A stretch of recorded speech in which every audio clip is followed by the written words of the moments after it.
Great. Thank you so much for being here. It is an honor to be invited to share my thoughts on the history and the future of feminism with all of you. I'd like to begin with thanking Sally Travis and Doreen Campbell for inviting me to be a part of the program today. The program looks fabulous. Tucson is, of course, a lovely city, and I enjoy visiting it every time. And it's really nice, Flagstaff. It's going to snow tomorrow, so it's really nice. Today, what I'll do in the time that I have is really focus mainly on the political history of feminism, and then I'll touch upon why feminism remains relevant today. And I don't think we need an argument here, but I've been asked to talk about the future. So, and I think where I would start is that we certainly don't live in a post-feminist world, neither here in the US nor anywhere else in the world. And I can talk a little bit more about what it means to be, we can imagine together what a post-feminist world might look like. It's certainly not the contemporary moment. I'd like to begin with chronologically mapping the political history of feminism. And really what the movement is and how it began, and I'd start obviously in the US. And one starting point for historians of feminism is the suffrage movement. It lends itself to nice mapping and nice narrative. Suffrage, as you obviously all of you may know, refers to the struggle of, for, and by women to gain the right to be counted as citizens of the nation, be it here in the US or Britain, France, Germany, or even in India. This was a history of struggle, not something that was automatically granted to women in any part of the world. Of course, as most of you might be aware, Britain is celebrating the centenary of women's suffrage, and we will be doing the same next year here in the US, where the 19th Amendment was passed in 1919, granting women the right to vote. Some have argued that women in the Western world gained the right to vote as a recognition of their contribution to World War I efforts. In Britain, women were working in the munition factories. They were providing the munition, and actually really the machinery of the war was something that was supported by the work that women were doing in these munition factories. In the US, women took up jobs that traditionally belonged to men, who were now away fighting the war, and this is what gained women the right to vote. This is the moment when the nation recognized women as citizens and gave women the right to vote. However, when we narrate this history of suffrage, historians have tried to kind of rewrite that history, and that is what I'd like to do today, present to you the kind of revisionist history of suffrage, and I'd like to tweak, if you will, the historical narrative somewhat, drawing mostly on the work, as I said, of recent feminist scholarship. I will begin with the US. So while we take 1848 as a landmark date in the history of US feminism, I'm used to lecturing in a class, so I'm just going to, maybe I should just say, what is 1848? Does everyone know what 1848 is and why that might be the landmark? Well, yeah, it's up there. So 1848 is the Seneca Falls Convention. I'd like for us to decenter the usual cast of historical characters and focus on actors who've either been ignored, marginalized, or invisibilized within the mainstream historical narrative. And here I would start with someone like E.W. Wells, and we have some images. Thank you so much. So those are images. This is E.W. Wells here, and I'm trying to kind of center the people who've largely been written out of more conventional histories of suffrage and of feminism, centering those actors and kind of maybe shifting our focus away from those who've been seen as the foremothers, or if you will, the canonical figures of Western feminism and American feminism, which of course is, as you know, Elizabeth Cady Stanton and Susan B. Anthony. But we'll come to them in a moment. Let me talk a little bit about E.W. Wells. Her writings exposed and condemned inequalities and injustices, disenfranchisement, segregation, lack of educational and economic opportunities for African Americans were issues that she was interested in. She focused especially on the arbitrary violence that white racists used to intimidate and control black neighborhoods. She was active in fighting against lynching of the black folks. She joined a women's suffrage parade in 1913, even though white suffragists refused to march next to a black woman at this time. Frederick Douglass, as some of you might know, he was present also at the Seneca Falls Convention. He was actually the only black man to be present, and he firmly believed that, and I quote, "Right is of no sex, truth is of no color," unquote. Anna J. Cooper was also an important player. She is referred to as the mother of black feminism. She wrote a novel, A Voice from the South, by a woman of the South, and she wrote this as early as 1892, so at the end of the 19th century. The novel is viewed as one of the first pieces on black feminism. It touches on racism, gender, and socio-economic realities of black families. She was very focused on uplifting her fellow African American women to pursue higher education, which would improve the standing of the African American community. The next important player in the context of the US is Frances Watkins Harper, and she published Sketches of Southern Life in 1872. In these poems, she described the harsh living conditions of many newly freed black people, and in 1894, she helped found the National Association of Colored Women and served as its vice president. Sojourner Truth, of course, I think needs a little introduction, but just briefly let me mention that she was born into slavery. She was freed in 1827 when slavery was abolished in New York. She was one of the speakers at the Seneca Falls Convention, where she spoke about women's rights and against racial inequalities. Let's listen to her famous poem, Ain't I a Woman? Mm.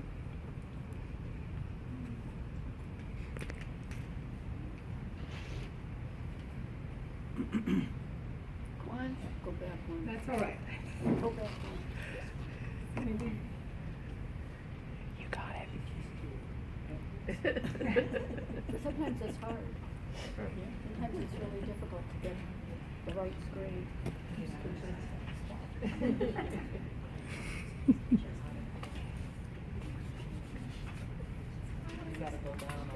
If we can figure out how to get this on a recycle bin and two Third one. Oh, that'd be great. She's got it. You got it. We're women, we can make anything work. Chesney, Chesney, Chesney.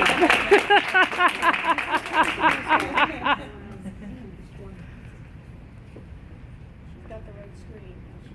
There we go. I find this just There a it goes. phenomenal poem. Every time I hear it, perfect. Thank you.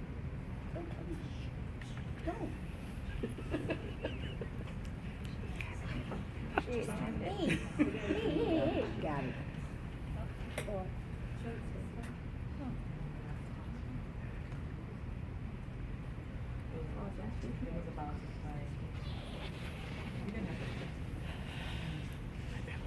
Recite it together.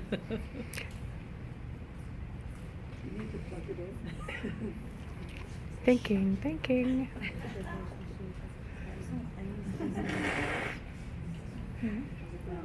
Well,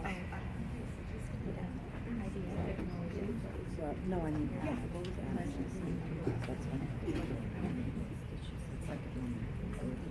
I'm wondering if we should come back. Maybe we could play it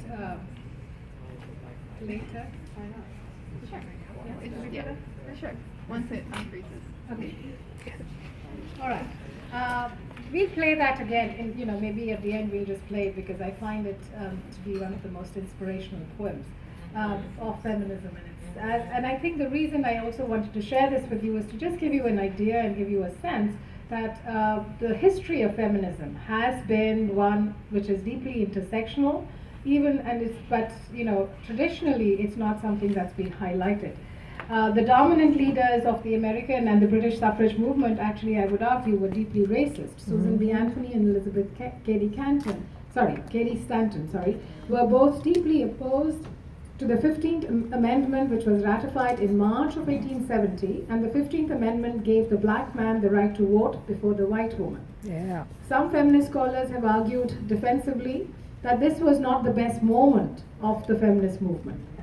Just one brief quote from the many deeply racist remarks captures the feminist opposition to the 15th Amendment. white feminists argued that, quote, this amendment threatened to degrade mothers, wives, and daughters in their political status below unwashed and unlettered ditch diggers, boot blacks, butchers, and barbers, unquote. This quote, dripping with race and class prejudices, reflects the sentiments of some leaders of the feminist movement in the 19th and the 20th century. There is a similar story coming out of the suffrage movement in the UK. In that instance, the feminists argued that they deserved the right to vote as imperial colonial citizens, for they were bringing, quote, civilization to their Indian sisters, akin to the white man's burden, there was the white woman's burden. And here we have some images of the British suffragettes. Millicent Fawcett in 1867 created the National Union of Women's Suffrage Societies, and she believed in constitutional campaigning.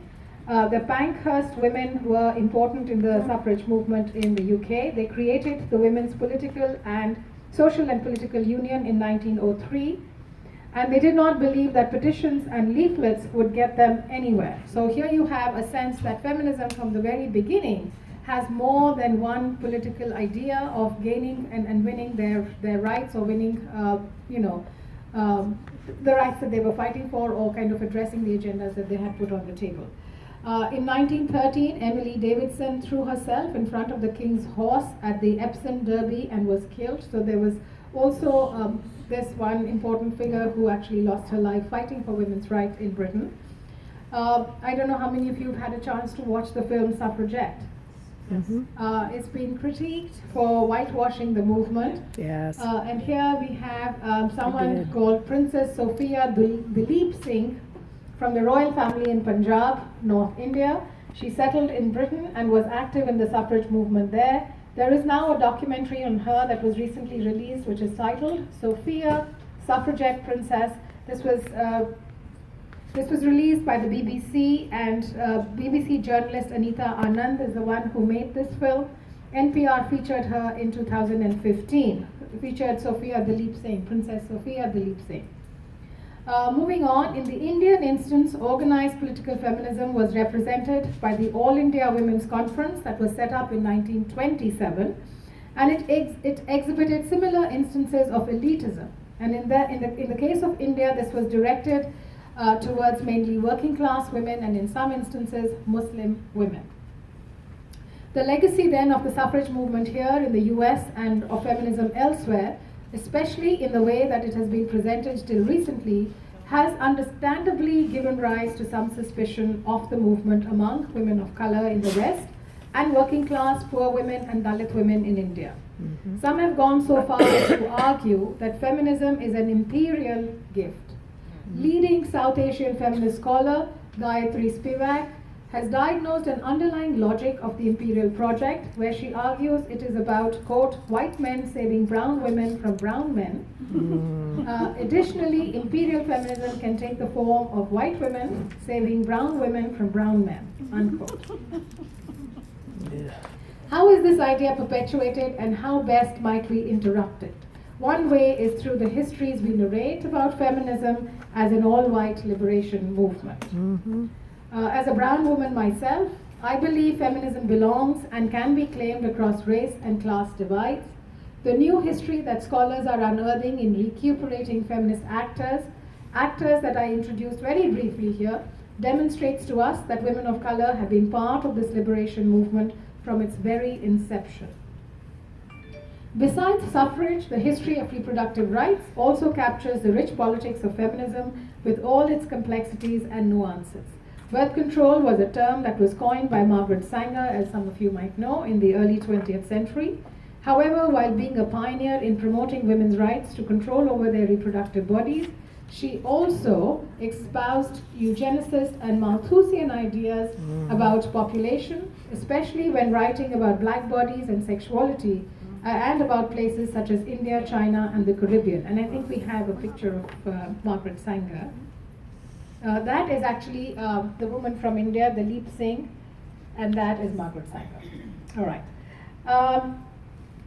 I can talk about birth control and the history of birth control because that is the area of my own research, and I work on it in the context of India, of course placing it in the global context.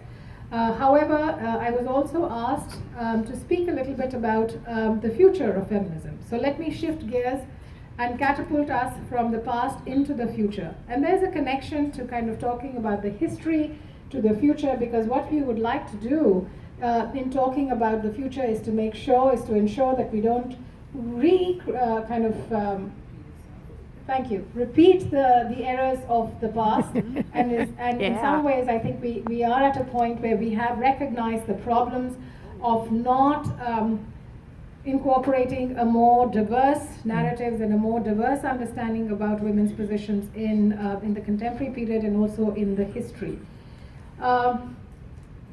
I feel rather optimistic, like Nancy, about the future of feminism. After all, feminism was, according to the Merriam-Webster dictionary, the most searched for word in 2017. Ooh, yay! Woo!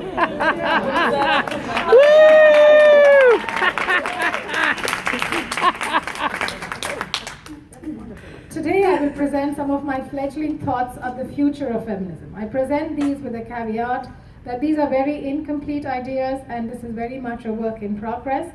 Yet I hope you will indulge these as worthy, raw expressions.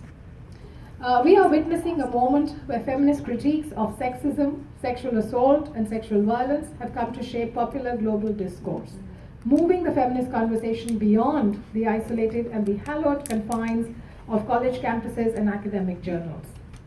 Some would argue that feminist studies has gone mainstream. Or maybe if not feminist studies, then certainly feminism seems to be attracting celebrity status, with which has come some market enthusiasm.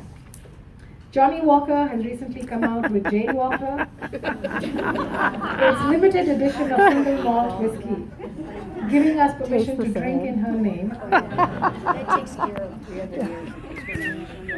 Right. Google set out multiple short doodles to mark International Women's Day on March 8th, whereas McDonald's announced it would invert its signature M to W to mark this day too. Woo! I guess we have our moment under the sun. We can all agree feminism sells, it's sexy. However, moving beyond the sexy to the more deeply philosophical and political, global #MeToo, I would argue, has had some success in redirecting our conversation on sex, pleasure, violence, and power. And this is happening simultaneously around the world, in France, in India, in the US, and other parts of the world. In terms of thinking about moving forward, I also want to put a statistics over here for all of us to kind of think about. There are 200 million missing women in the world. I want to repeat that. It's 200 million women. This is gendercide. So clearly, as I said in the start, we are not living in a post-feminist world. Gender and sexuality continue to remain important modes of marginality and hence continue to demand our collective interrogation and engagement with issues of women, gender, and sexuality. Moving forward, I think we would have to embrace what is now commonly referred to intersectional feminism. There's actually a really nice now placard which has intersectional feminism as one of its slogans. And intersectional feminism refers to interrogating race, class, gender, sexuality, religion, age, ability, etc., in recognizing women's position in society and how women are shaped by historical experiences. It's not just the fact that we all have uteruses that kind of shape our experiences. Beyond biology, it is race, class, gender, sexual identity, sexual orientation, age, ability, nation, and religion that really impact women's experiences of the world, and that's how power is organized. I'm happy to speak a little bit more if you have questions on that. One last thing that I want to actually talk about is the idea of not outsourcing patriarchy to far off places in the non-West, but to recognize that patriarchy and misogynistic ideas shape our world in the contemporary moment here in the US as well. And I think that's really important to talk about. And I want to end with a poem by one of my favorite poets, Rupi Kaur. And I think I don't have the poem printed, so It's up there, and if somebody else wants to read it for me, because I can't read it from here, so, or maybe I could go close. Or maybe Nancy can read it. Great. Thank you so much, Nancy.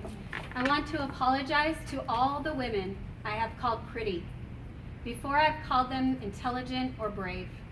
I am sorry I made it sound as though something as simple as what you're born with is the most you have to be proud of, when your spirit has crushed mountains. From now on, I will say things like, you are resilient, or you are extraordinary. Not because I don't think you're pretty, but because you are so much more than that. Woo! Yeah. Thank you very much. And if you have any questions, I'm happy to take them, or however you want, any comments as well. I'm happy to kind of. I just have one comment. So Please, go ahead. You want a mic? You want a mic? Let me get this. Okay. Okay.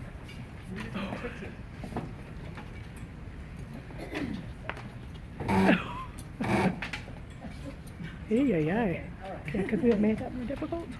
Thank you, and I want to thank. I also want to thank Dr. Ahulwalia for her beautiful presentation and giving us a rundown of women's history. She did a phenomenal job. So let's please give her a round of applause. Beautifully done. And I was actually just looking at some of the players in the feminist movement, and I saw that there was going to be a anti-slavery conference where the intersectionality was coming together. But when we saw that black men got the right to vote, then it all dissolved. This is almost what we're noticing today when we look at the movement of feminism, and a lot of individuals who are working to resist. We're just not being intentional. A lot of your organizations are still largely led by white women. Mm-hmm. When you look at the indivisible movement, they lack women of color and women of color in representation. And also our LGBTQ community needs to also be included in that. So we need to consistently be deliberate in the actions that we take in order to create an intersectional feminist movement by not dividing ourselves, but really utilizing our strengths and providing space to our sisters who largely don't have a space to speak in order for them to share their personal stories. So let's recognize our place of privilege to uplift those voices and lack of representation that still carries on till this day. Yeah. Woo! Woo! Yeah, and I think the feminist movement has aligned itself with the Black Lives Matter movement as well. And the leaders of the Black Lives Matter movement are women, and women from the and LGBTQ members, and women of color, queer women of color is what I was going to say. So yeah, and I think that intersectional emphasis, being deliberate as you mentioned, and keeping that focused is really what we need to do moving forward. Yeah. Thank And you so much. bring them to places like this with you. Yeah. Oh. So I'm not sure how far this is going to go, but maybe She can come up. do you want to They just can come come up? up. They can come up. Loud enough. I just wanted to make the observation that when you have the now statement of purpose, that has been updated in the last few years, and it incorporates concepts like intersectionality. Well, that too. It's in there. It's in there. So the 6 core issues are still the same, but there's a new statement of purpose. It should be somewhere on the website under statement of purpose. So that might, it might be interesting in the presentation to contrast those, the old and the new, because you can really see a progression. I think that's really true, because when now started as when it started in the 60s and the 70s, it looked very different from what it's looking now, and I agree. And I'm very happy to be a part of now today, and I would be extremely critical of the earlier iterations and the earlier Yeah, part me of the too. Actually, I have it here. Somebody just came. Oh. Want me to get it? What the new one is? And,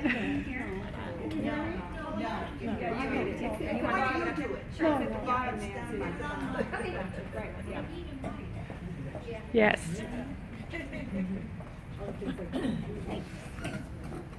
It says, now as an intersectional, multi-issue, multi-strategy organization that takes a holistic approach to women's rights. Our official priorities are winning economic equality and securing it with an amendment to the U.S. Constitution, that will guarantee equal rights for women, championing abortion rights, reproductive justice along with other women's health issues, opposing racism, fighting discrimination based on sexual orientation or gender identity in all areas, including employment, housing, health services, and child custody, and ending violence against all women, no matter race, age, or socioeconomic class. Yes. All right.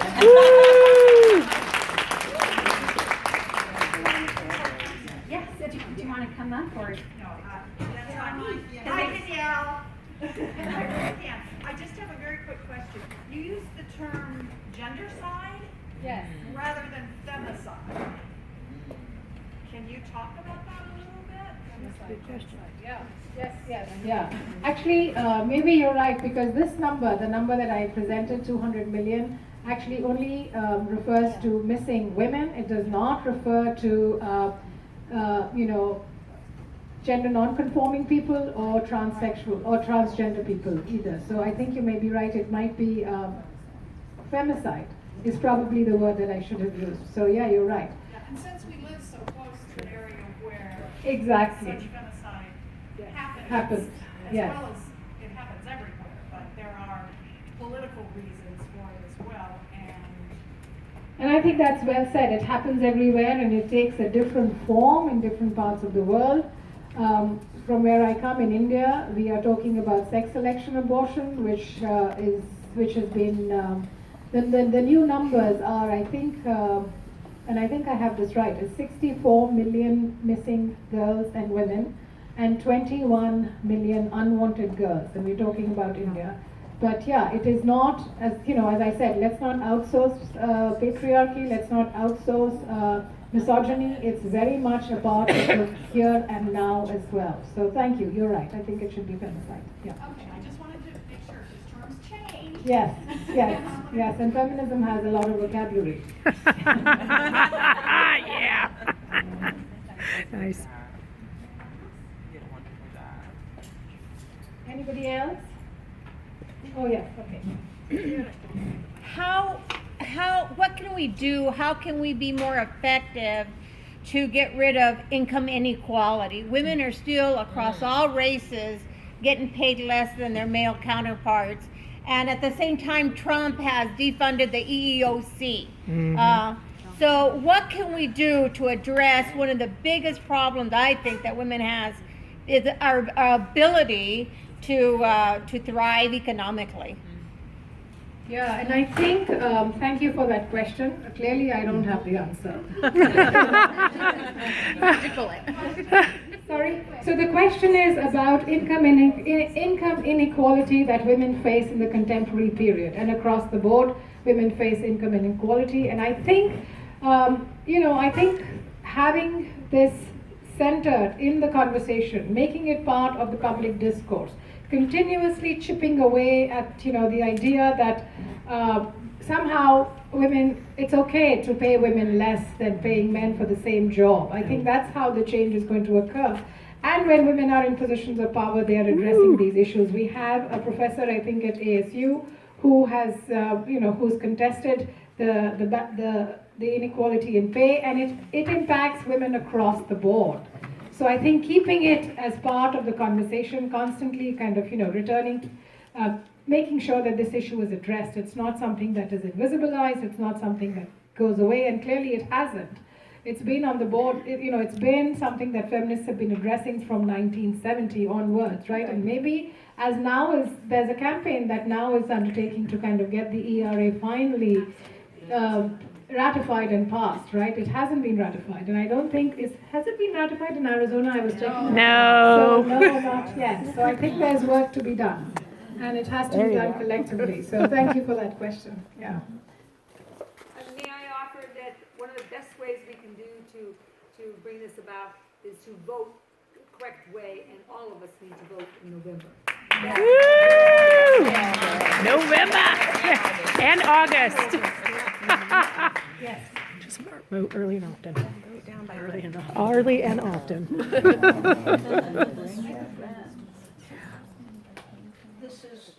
This is really just a footnote to the wage inequality comment, and that's that I'm kind of in the midst of reading Nomadland, and one of the focuses of that book is the way that historical inequality of wages results in an underclass of women whose Social Security or total lack of pensions and income leaves them in a position of, I forget what, the average Social Security being somewhere between $300 and $500 a month.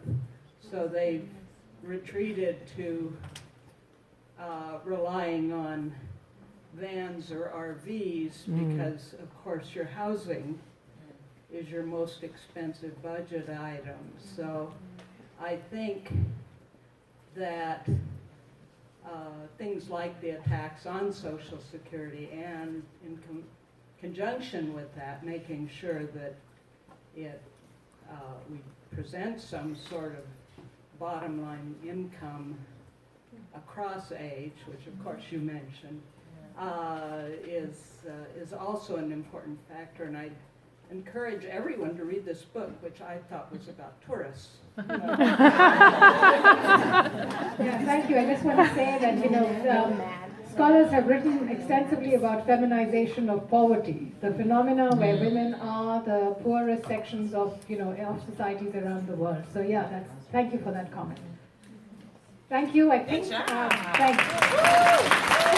Yeah, that's amazing.